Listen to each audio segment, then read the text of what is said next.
Kansas City and Detroit. And if that happens, Kansas City in trouble. In trouble. I really do want my Buffs and Bust Down Super Bowl.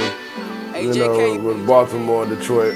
That would be so awesome. But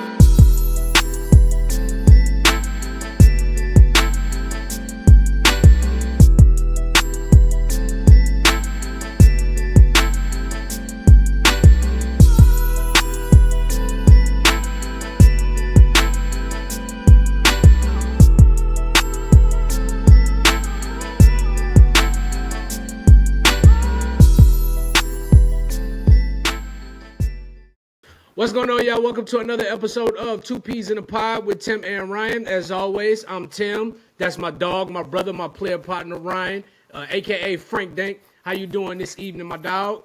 bitch! I'm good. About yourself? I'm good, man. You know, got my apprenticeship. You know, this is my school week for my apprenticeship, so, you know, going to knock that out. Hopefully, find me another job this week. Good. That's what I like to hear. New year, new beginnings. Yeah. New year, new beginnings. I try not to feed too much into that stigma, but you know how that goes. I mean, this sometimes with certain shit plays its course. Rather it's friendships, relationships, jobs, or watching certain shit, or just whatever it is. You know, sometimes it just things play their course, and you have to move on. But let's get to the meat and potatoes. All right, before we talk about anything, I do want to say, just in case TikTok does shut down, man, please make sure y'all go follow us. Instagram, 2 Peas in a Pod, at 2 Peas Pod. That's the word 2, TWOPZPODN on Instagram. You can also find us, on Twitter. You can find me at Mike Vermishki 11. Yes. You can find Ryan at Cold World, and I'm gonna drop all the links and stuff in the video below. I'm also just please make sure you also subscribe on YouTube. Nigga.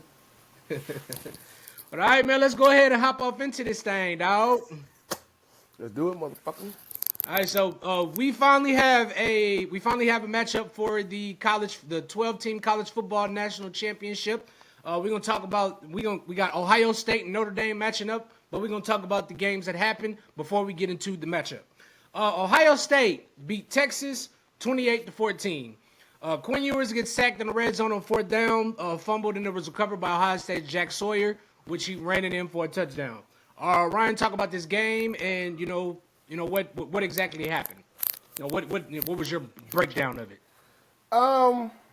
It's kind of ironic that the guy that had the strip sack was the guy that was Quinn Ewers' roommate when he was at Texas. I thought that was kind of an interesting ending, because Quinn Ewers transferred from Texas. Texas did Texas things. The game was going Texas' way. They gave Ohio State fits. I mean, like, if you watch that first quarter, Ohio State was moving the football, and then once they started sputtering out, then Texas was able to regain themselves and get back into the game. I mean, before that fumble, Texas drove right down the field. Yeah. They were trying to tie it up, make it 21 up, go into overtime. You felt like it was going to go into overtime. There's a lot of spurts in this game where you feel like, damn, Texas is going to make the national championship. I'm going to hear this shit forever.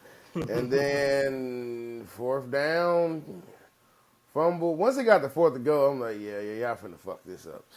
But fumble, recovery, and pretty much ball game. And shout out to Ohio State, weathering the storm of adversity.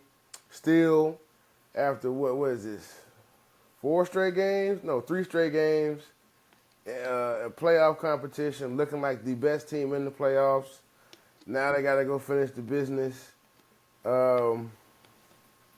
Monday, going against Notre Dame, and to be honest with you, Notre Dame's quarterback is a lot shittier than Quinn Ewers, and that's saying something. Yeah, we're gonna get into that. It's really saying something, but yeah. Yeah, we're gonna get into that one. Here in a little bit, actually.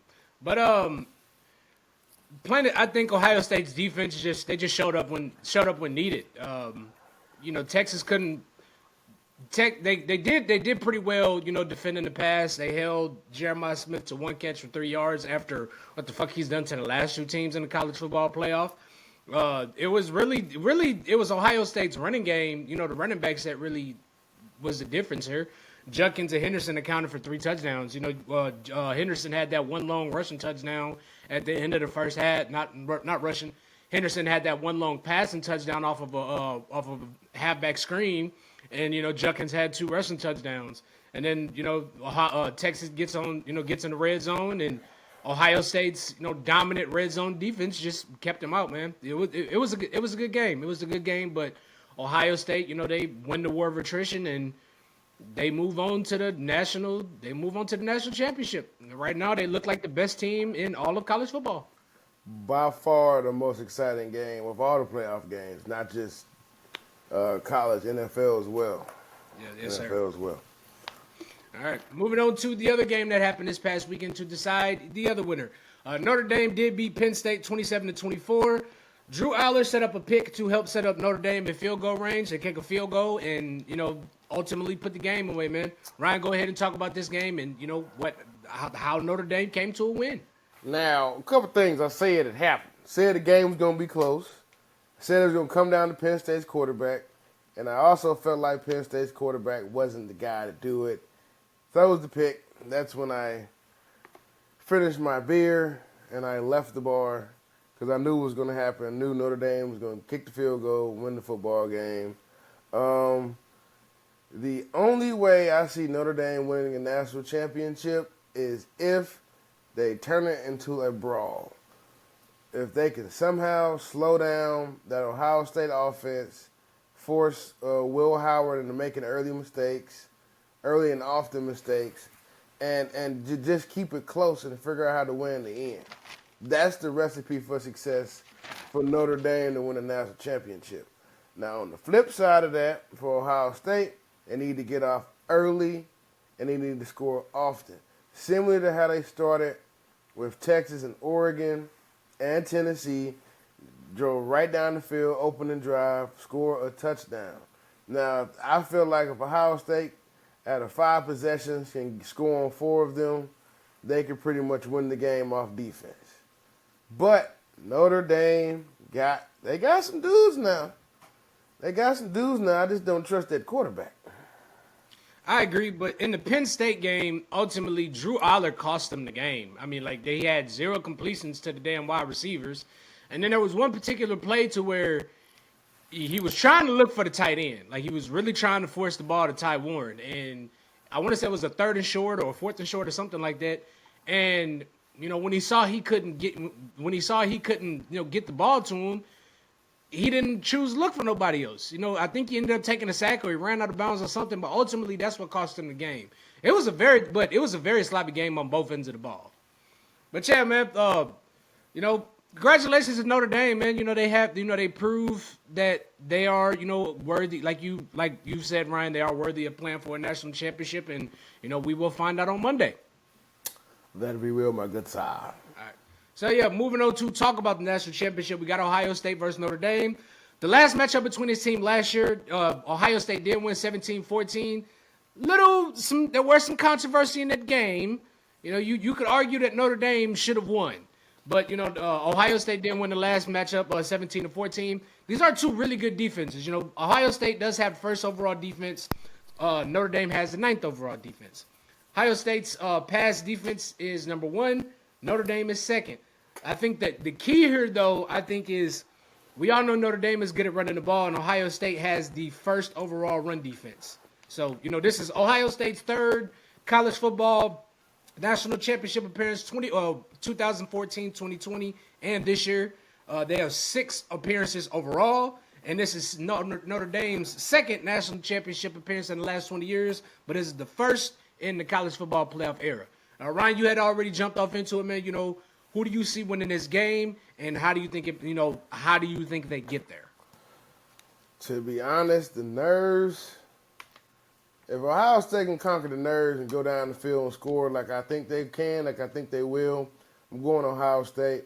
But I got Notre Dame's defense and maybe they running game doing some things. They're gonna try to protect the quarterback, have him have easy completions, things like that. Get the ball out of his hands real quick, so he doesn't have to sit and hold the ball and make too many tough decisions and things like that.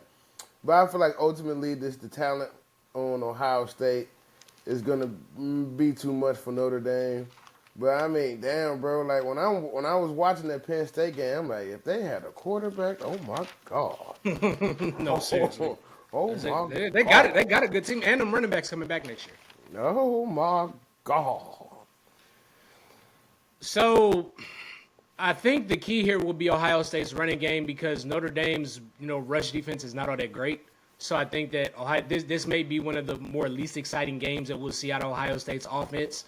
But I think they will. I think they'll exploit the weakness in Notre Dame's running game with those two really good running backs, Trey Henderson and Judkins. And it's going to be a close game. It's going to be a close game. I mean, I'm not guaranteeing Ohio State to win, but I do think they will win. It's going to be a dogfight. It's going to be a dogfight. I think Notre Dame, still feels some kind of way from that loss they took last year. They feel like, they definitely feel like they got cheated out of a win. So they're going to come out with a chip on their shoulder. Ohio State, they pretty much ran through everybody up until this point, so they can't get comfortable. They get comfortable. I think Notre Dame's going to jump on them, and Notre Dame does have a really good defense. So if they can't, if they get too comfortable, Notre Dame might put them away early. But yeah, man, I'm gonna take Ohio State in this game. I feel like, man, I feel like Ohio State's finna come out like, all right, fuck this, pedal to the floor. This the last lap. We finna treat these motherfuckers like we did the other three people we played. And no, I feel like Ohio State is gonna go out there and say no, this is our time. No. That's fair. Yeah. That's fair. So we both in agreement. That we got Ohio State. Yeah. All right. It's like we picked the Buccaneers to lose. Yeah, which we gonna talk about. Which we are going to talk about that, man. All right. So moving on to Wild Card Weekend. As we've already talked about, really the only exciting game this weekend was the Commanders and Buccaneers, in which the Commanders did outlast the Buccaneers 23-20. We're not, what I want you to do, Ryan, give me like a 30 to 45 second breakdown as to, how what you saw and how the Commanders won this game. What was the synopsis? What was your summary? What was your breakdown? I mean, at first it felt like, okay, the Buccaneers defense, all right, Jay, you're not finna do all that running and shit. We finna get you. And then as the game went on and the defense got tired, Jaden started making more plays with his legs. And then on the flip side, with the Buccaneers, just Baker and the offense couldn't withstand drives long enough to get the defense some rest. And that fumble, I felt like that fumble and I guess the red zone, not where Baker fumbled and then Washington got the ball back that led to that touchdown. That's what changed the game. Momentum was on the Buccaneers side that whole time, but that's what changed the game. And ultimately, between the bad Bucs defense and a hot quarterback and offense, that's what turned the tide. And shout out Jaden Daniels, Heisman Trophy winner, Rookie of the Year. But this game, I feel like, just watching the game and, going back and looking all over the sacks, really the Bucs just played bad situational football. I mean, on the defense. Bucs defense just played bad situational football. They allowed the Commanders to go 8 of 15 on third down and 3 of 5 on fourth down. The Bucs did have 7 penalties, and they allowed to have the Commanders a lot longer than they had the ball. The Commanders had they controlled the time of possession, 35 minutes to 27 minutes, and Jaden made plays when he needed to. That conversion at the end of the game, to get the Commanders in field goal range. Jaden ran it, the fake. Yeah, that was huge. I don't know how that's not a sack. I don't know how he got out of it. I mean, like this. I mean, like stiff arm. He hit him. He hit him with the Heisman pose. And I don't want this to be. I don't want this to be recency bias, but he might, if he can stay healthy, he might go down as the best running quarterback ever. And that's saying I'm not mad at that a lot. prognosis. That's saying a lot. He just a tad bit twitchier than Lamar. I don't think his build, the wiry build, I don't think he can put on too much more weight. He'll probably play at this weight the rest of his career. So I don't know. I mean, if he can go out and beat Detroit, they win the Super Bowl. I'm not mad. Hey, I would agree. I would agree, but we're gonna say that. We got a couple other games we got to get to. Moving on to a game that I'm not really. I hate talking about this game. I'm still kind of traumatized on this game, but my Steelers did come out and get dominated.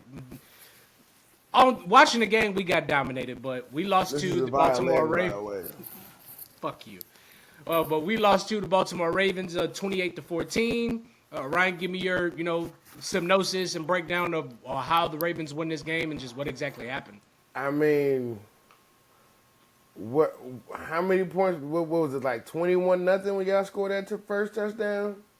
Yeah, I think so. I mean, it just felt like y'all was just going through the motions. Like, we're playing the Ravens. They're just better than us. We can't fuck with them.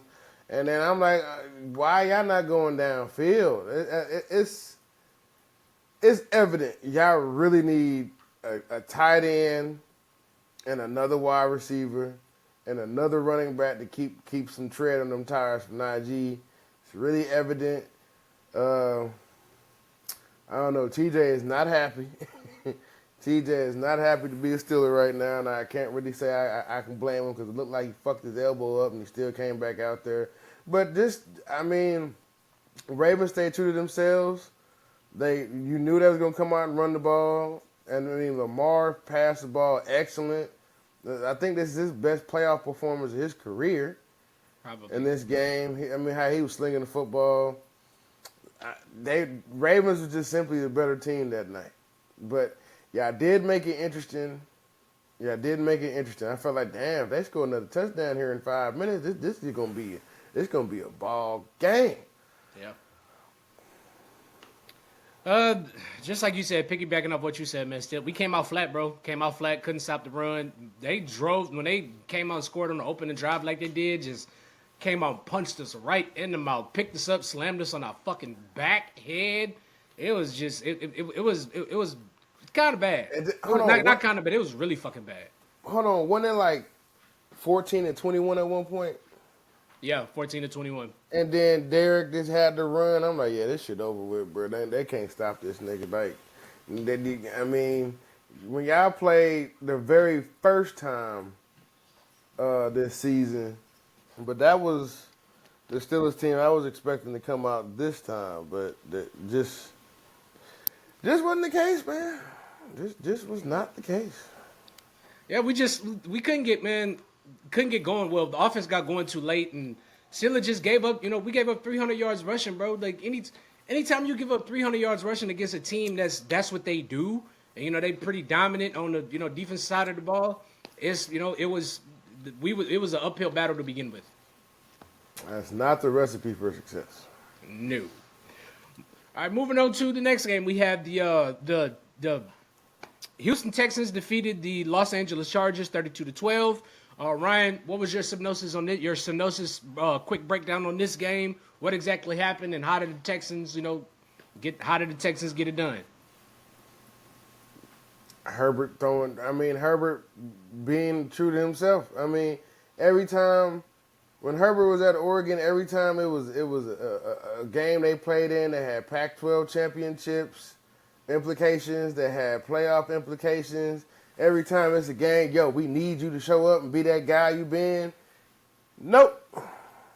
I don't know what it is with Oregon quarterbacks in the playoffs. This doesn't seem to gel. But Herbert let his team down, man. He didn't play good.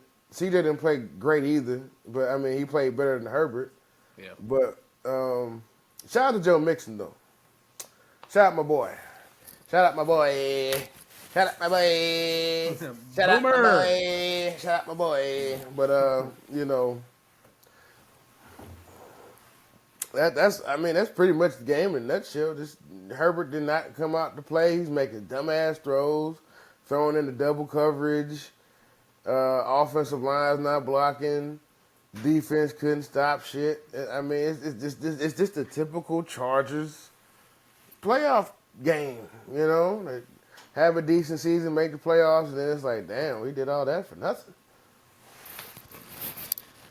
Yeah, I piggybacking off what you said. Yeah, like you said, Chargers, they didn't play well, man. I mean, they came out, they scored early, they jumped out early, but that was pretty much the game, man. I mean, for them to have such a great defense, they gave up 429 yards of offense, and they could only, they were supposed to be this year they're supposed to be a run first team. They only had 50 total rushing yards in this game.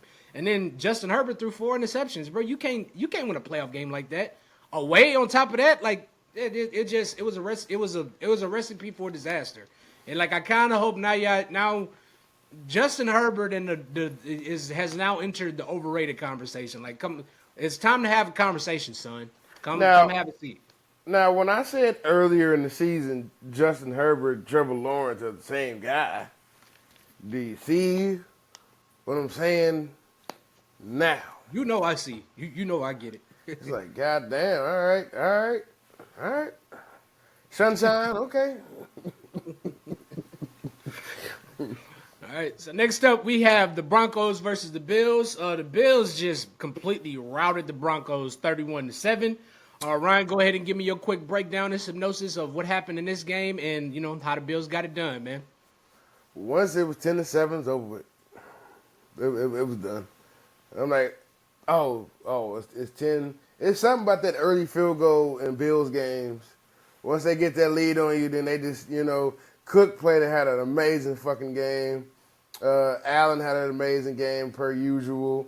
This Buffalo is just a well-balanced football team, and I love that. I love that for them. You know what I'm saying? They got the right dudes in the locker room that want to win. It's not about me, which we'll talk about later on in a different game. But this is a good team win. Rookie quarterback. Shout out to Bo Nix again, another Oregon quarterback. But we could use the rookie thing for now.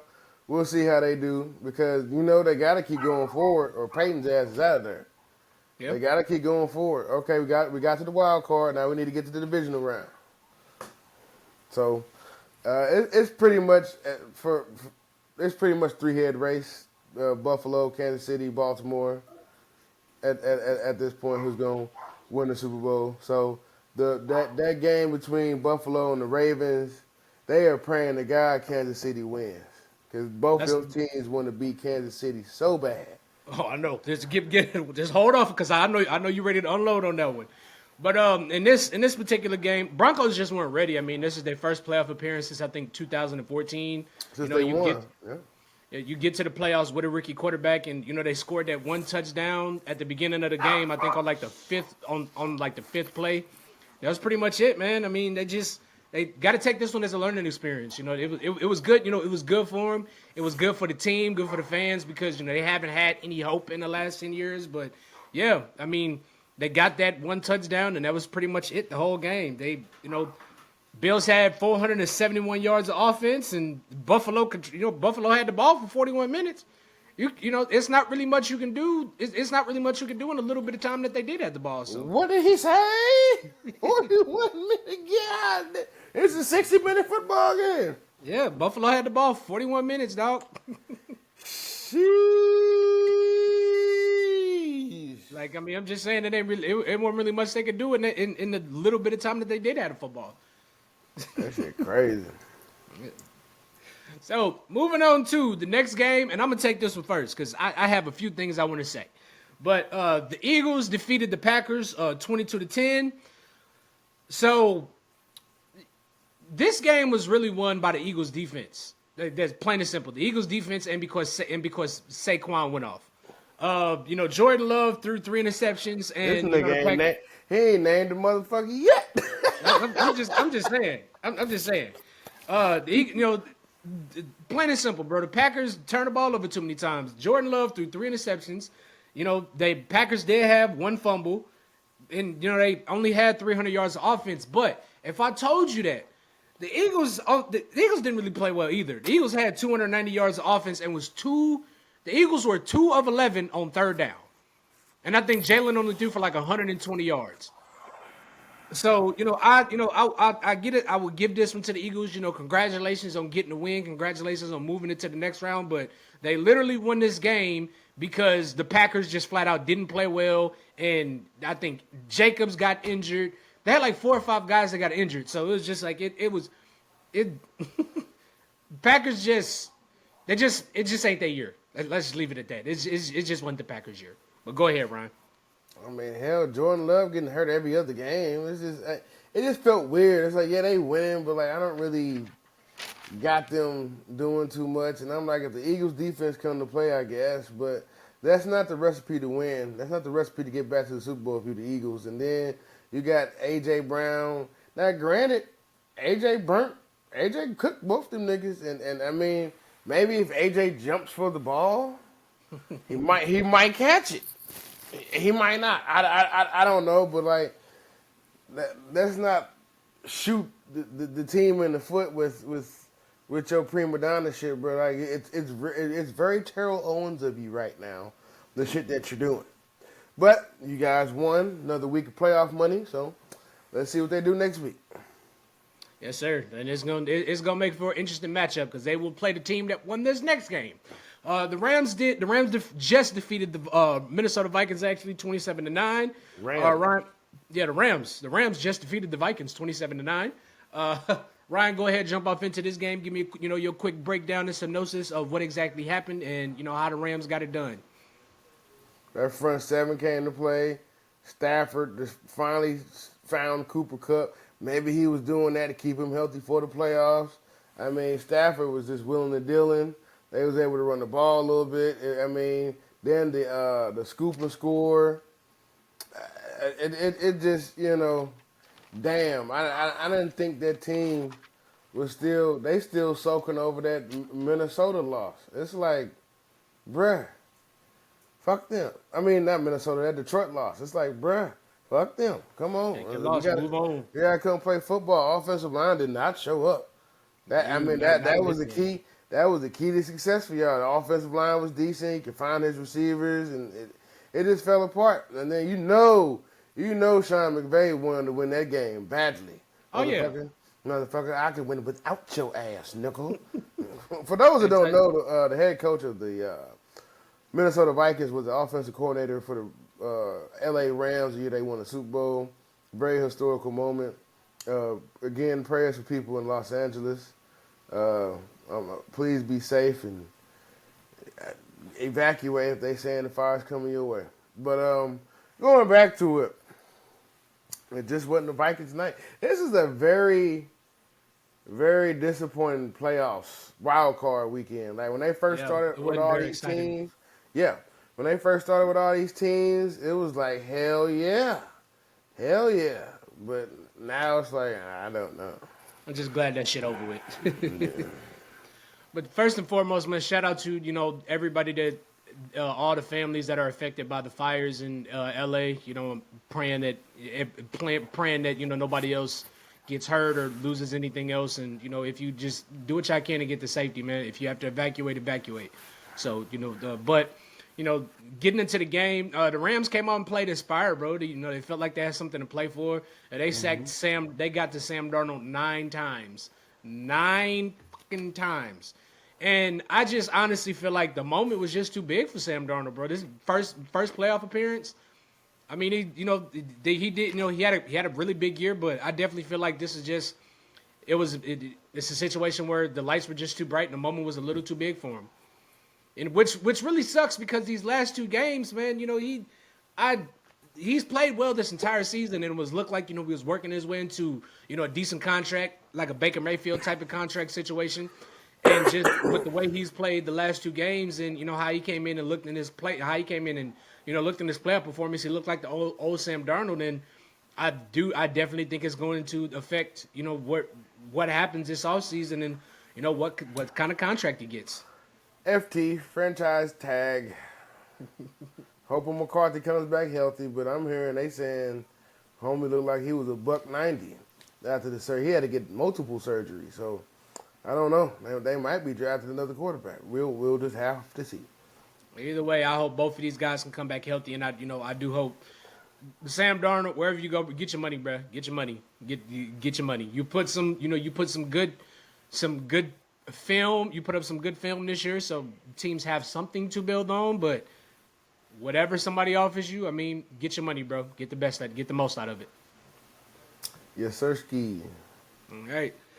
So moving on, we finally have the divisional round. You know, we got four really exciting matchups to look forward to, man. First up, we have the Houston Texans versus the Kansas City Chiefs. The Chiefs did win the first matchup on Christmas Day. This was also the same game that Tank Dell got injured in. Chiefs won that matchup 27-19. You know, it's a 15th overall offense versus 17th overall offense, the 7th overall defense versus the 8th overall defense. Patrick Mahomes is, I want to say, Patrick Mahomes has not played football in probably about a month. Well, close to a month.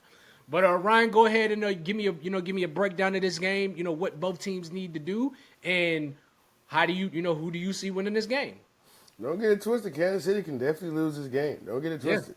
Yeah. But I think this is the first time the whole seat, well, really since the last couple games, that you can say Patrick has all his receivers. You mentioned the defensive rankings, so I don't expect this game to be a high-scoring game at all. I do seeing it, though, going typical Kansas City, how they've been winning this year. Keep it close, figure out how to win in the end. And if Houston is going to win, CJ is going to have to be great, and that's asking a whole lot of him, only one wide receiver. But you still got Joe Mixon. So hopefully they can figure something out and be able to put points early, so that way it can put more pressure on Kansas City to score points. Kansas City hasn't been in a situation when they needed to score this whole season until they played Buffalo.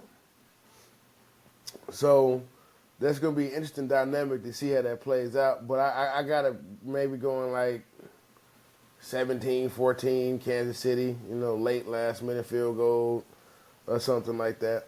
Another prayer. Pretty much. It's been praying all year. It's been working, too. Come on. 3 more games, baby. Cheese. Let's go. Bring me Baltimore. Bring me Baltimore. And we're gonna get to them here in a little minute as well. But if the Texans want to have any chance at this game, they have to be very sound on defense. They have a pretty solid defense, which the defense has kept them, in a few games where they battled with a lot of injuries, especially how they showed up last game. The defense has to be very sound. You got to jump on Kansas City early and put pressure on the Chiefs to score points. Get them. Granted, I don't know what it is with the Chiefs, being behind, but it seems like that's when they play their best football, and that's really when they get it together. So, they jump on them early, and defense plays sound football. Try not to make any mistakes. You are playing in Kansas City, so you're not going to get any calls. So you're going to have to try to play clean football. With the Chiefs, just don't make any early mistakes, man. I understand half of you motherfuckers ain't playing football in about 2 or 3 weeks, meaningful football that is. So, I do expect some players to come in a little rusty. It may take them a minute to get back into the rhythm and flow of everything, but I see Kansas City barely escaping. I don't see it being a high-scoring game. Maybe 20, 23, 20, 2017, something like that. Yeah, I fuck with it. Yep. All right, moving on to we got a very exciting NFC matchup. We got the Washington Commanders moving on for the first time since 2005. The Washington Commanders are taking on the Detroit Lions. Got the 6th overall offense versus the 2nd overall offense, 11th overall defense versus the 20th overall defense. Ryan, how do you see this game, panning out? Who do you see winning? And, what do both teams need to do to get it done, man?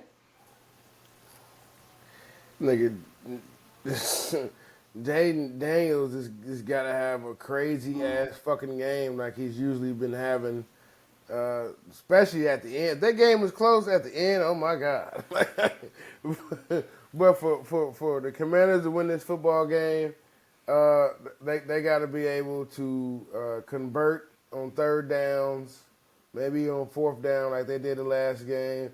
They got to be able to keep that offense on the bench because they can't score if they're not on the field, and they got to limit for defensively. They got to limit the opportunities Detroit has, which is very hard to do because they got a whole bunch of weapons and they can score points on you early, in a hurry, and often.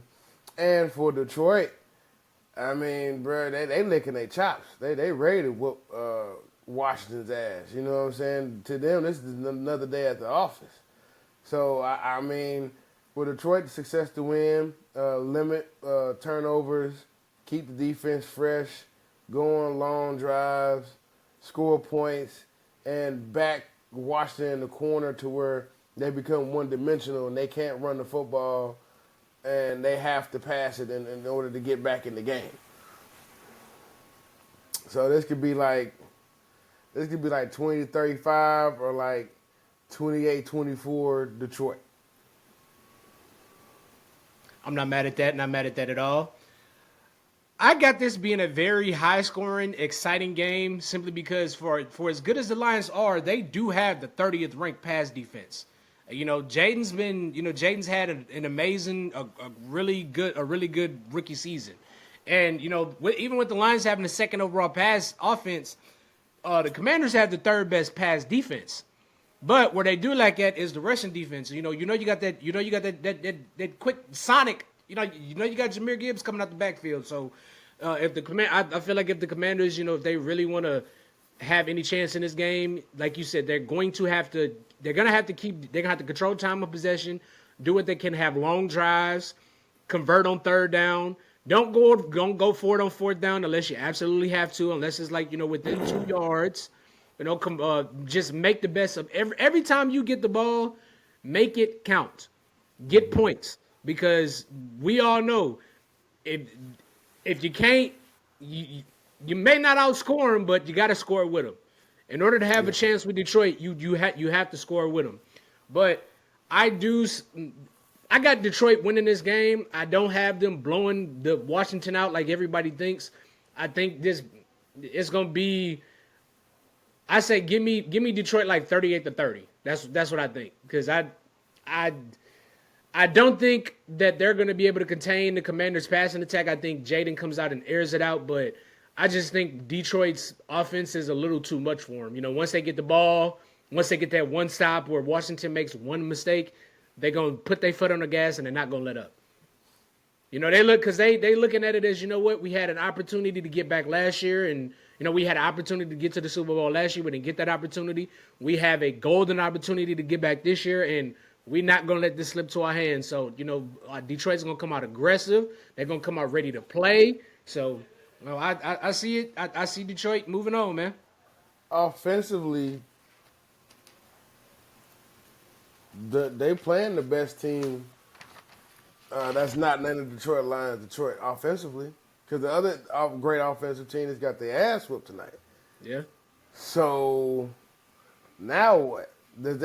Are we going NFC or AFC next one? We're gonna stay in the AFC because we're gonna stay in the NFC because the AFC game, I want to save them for last because that one's But the Philadelphia Eagles will be taking on the LA Rams.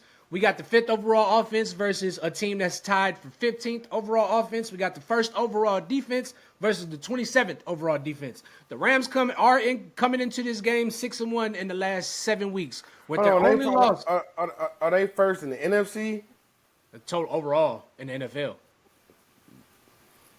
The Eagles? Okay. Yes. Yeah, Eagles. Okay. Eagles have the 1st overall defense. I mean, Georgia Eagles, The Rams are 6-1 in the last 7 weeks, with their only loss coming in the final game of the season, of which they did rest their starters. The Eagles, Nakobe Dean, or I think it's Nakobe Dean, did get hurt, and he will be out for the remainder of the playoffs. Ryan, go ahead and take off on this one. What do the Eagles need to do to get it done? What do the Rams need to do to get it done? And who do you see coming out victorious? I mean, that front seven is nasty for the Eagles, so they're going to make the Rams one-dimensional early. The Rams are going to try to run the football. The Eagles are probably going to stop it, force them to get into passing situations to where Matt Stafford has to hold on to the ball a tad bit longer, which can cause, forced throws, maybe interceptions, maybe fumbles, maybe strip sacks, things of that nature. But damn it, what needs to fucking happen for Philly outside of their great running game is Jalen needs to fucking pass. He needs to be good at passing. But they're going to keep it, I'm not going to say cute, they're going to keep it safe. They're going to try to move the ball, be more methodical. They're going to try to run, set Jalen in situations to where he can make quick decisions, get the ball out of his hands, quick things like that. Just when they go down the field, Jalen needs to be on point with that. Maybe he's still battling an injury. I'm not sure.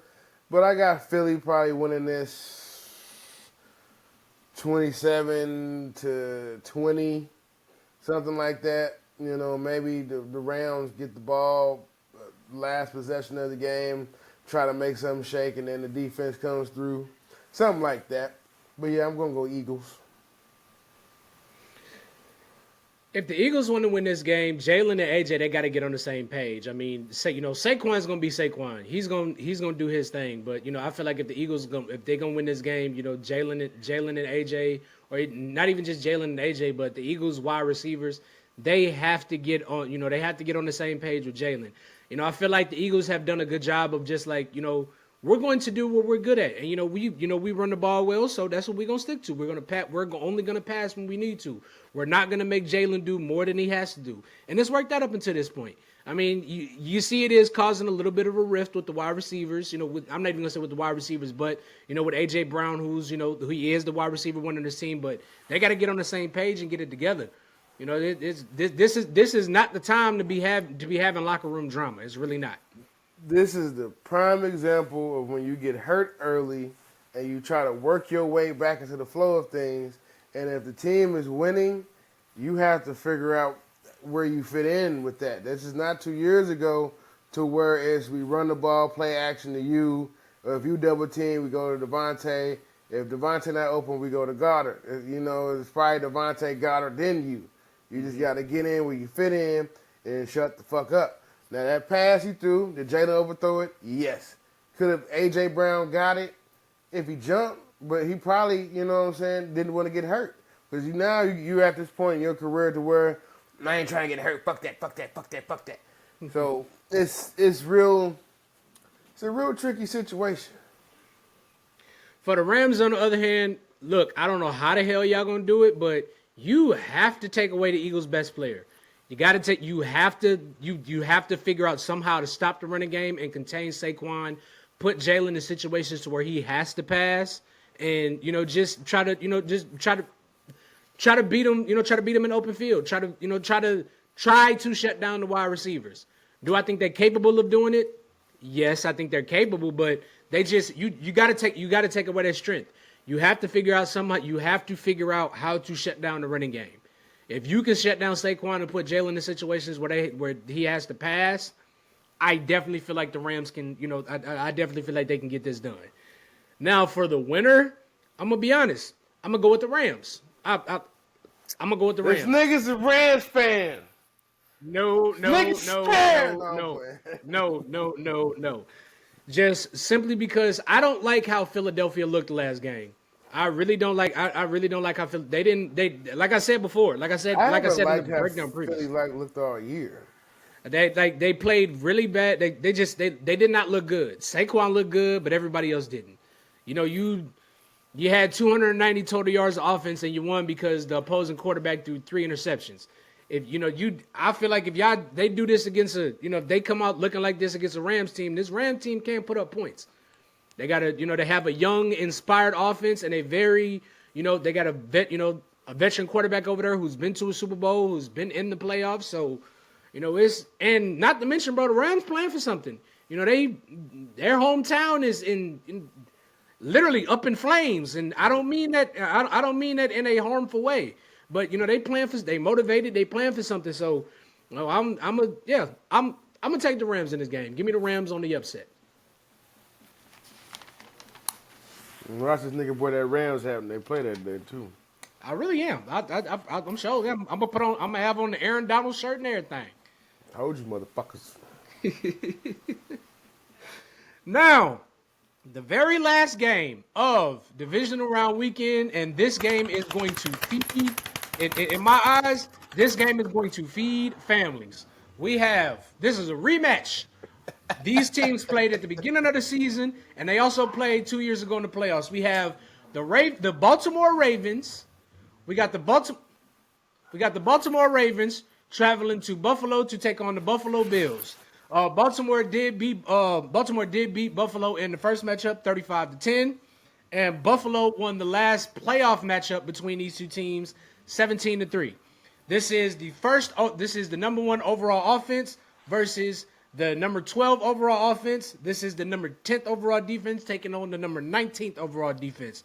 Baltimore 7th in the pass game and 1st in the running game. Buffalo's 9th in pass and 9th in rushing. What do both teams need to do to get it done? And, who do you see coming out victorious? Well, it's obvious. If you Buffalo, stop the run, force them to pass. Mistakes will happen. And on the flip side, you say the same thing for Buffalo. Stop them from running, force them to pass. Really contain Allen. Make Allen, if he does run, make him, man, shit, I got to run again. Hit that motherfucker with 3-4 of them. In the thighs, in the hips, in the ribs. Make him really consider about throwing that ball away before he try to run. Be on the outside. And it's the flip side thing for Buffalo, too. Lamar and Derrick Henry in the backfield. So it's going to be probably, it can go 2 ways. Either the game is low scoring and it's won well before the game is over. Oh no, it's won at the end.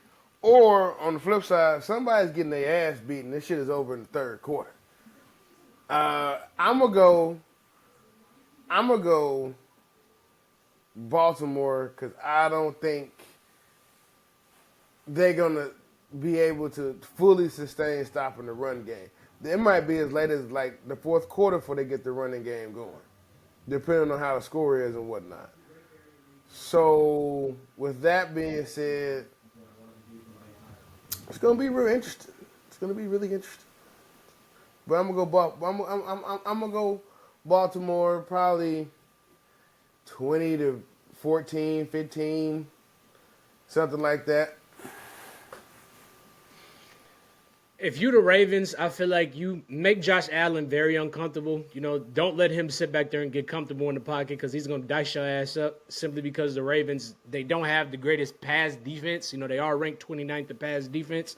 They got to play. Yeah, they are. Baltimore is 29th in pass defense, and Buffalo. They got to play. Whether y'all want to admit it or not, Buffalo has a lot of different weapons. They got a lot of different guys to throw to. They have a lot of different things that they can do on offense. As far as Baltimore, bro, don't do.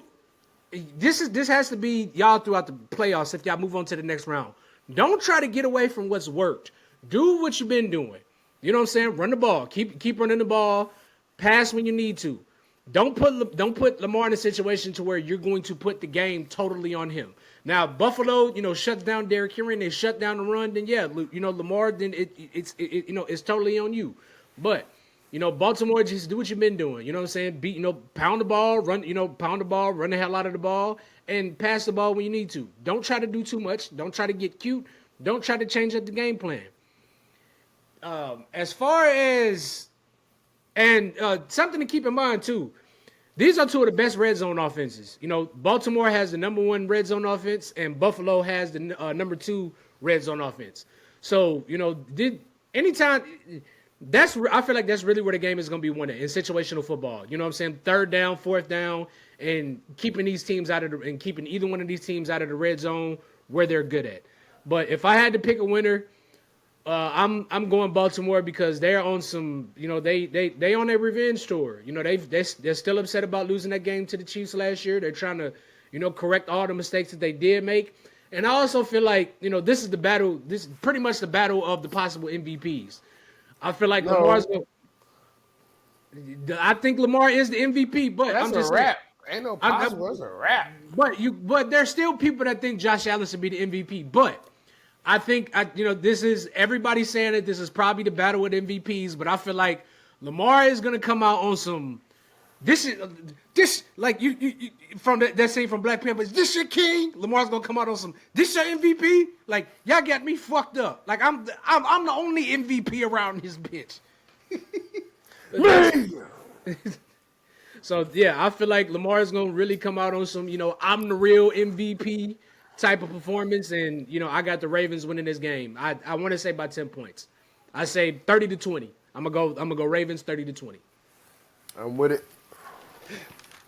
All right, so since we down to our last 4 teams, Ryan, you want to give me a prediction on who's making it to the Super Bowl?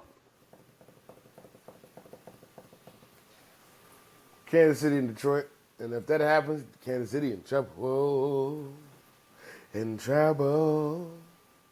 I really do want my Buffs and bust down Super Bowl, with Baltimore and Detroit. That would be so awesome. But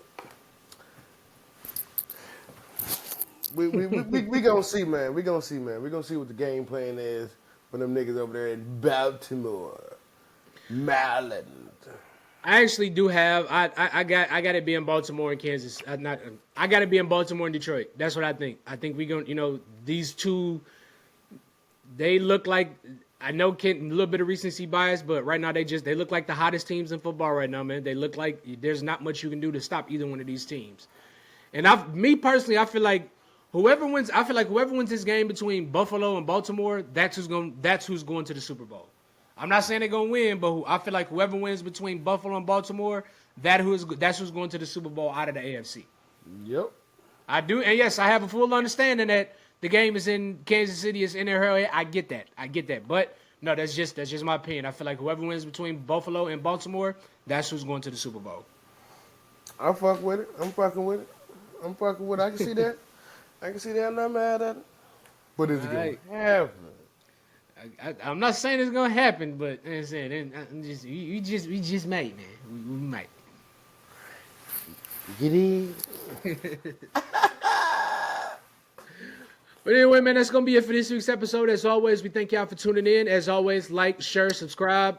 Once again, go follow the Instagram page. Go follow our Instagram just in case they shut everything else down. You can go find us at 2 P's in the Pod on Instagram, 2 P's Poddin. TWOPODZN on Instagram. You can find me on Twitter, Mike Vermishki 11. You can find Ryan at Cold World. Say that. And as always, Ryan, I love you, brother. Be safe, and I'm praying for bigger and better things for you all 2025. All right, love you too. All right, brother, love you, man.